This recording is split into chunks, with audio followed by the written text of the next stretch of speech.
Success is achieving your own goals in your own way, knowing what you want and going for it. Your career path has been incredibly diverse, and in many respects, you've continually reinvented yourselves.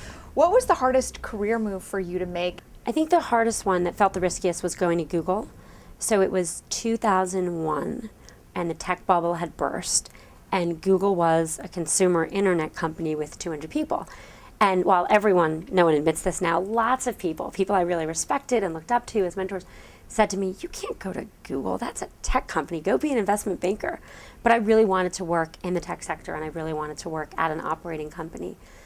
I think that going to things you really believe in, whether they seem obvious or not, is the most important thing. And so for me, it was a risk worth taking. And it doesn't look risky now, it looks obvious, but at the time it looked pretty different. What would you say has been the greatest challenge for you in managing both a really demanding career, but also a family? And how did you navigate through that throughout your career? Like everyone else, I think you feel like you try to do everything and you just do everything badly all the time. I think things go in fits and spurts. When I first was at Facebook, I was definitely feeling way unbalanced and more worried about not seeing my kids. And then I kind of got my feet wet, got the teams in place, and learned, what we were doing. And now it feels more in balance. And then, at different points, there's a sprint to, we have a big developer conference. There's that sprint, so you're working really hard for that. And I think getting through those ebbs and flows and knowing that there's something around the corner is really helpful. The other thing, and it sounds really obvious, is you just have to say no.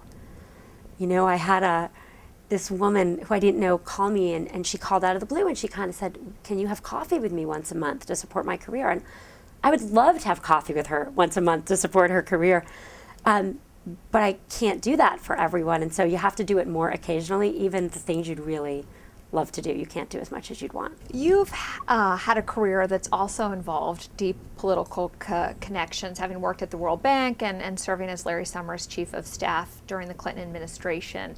How has your time in Washington helped create a stronger leadership role for you? And do you think companies do a good enough job today building relationships in Washington and also understanding the intersection of policy and business?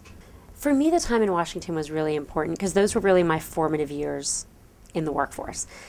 Working at the Treasury, it was a really interesting time. It was during the Asian financial crisis, and so there was just a lot going on, and you learned really quickly how to try to figure out what's important and what's not. I think that training was really important. There are certain policies the government sets that have to apply to everyone. And when you're running companies, particularly companies like Facebook or helping to work at places like Google, you set policies that affect millions and tens of millions of people. So thinking about things pretty systematically is a good thing. In terms of companies' outreach to DC and different governments, I think some companies have done it better, some companies have done it worse. Silicon Valley has historically done it late, but I think that's really changing.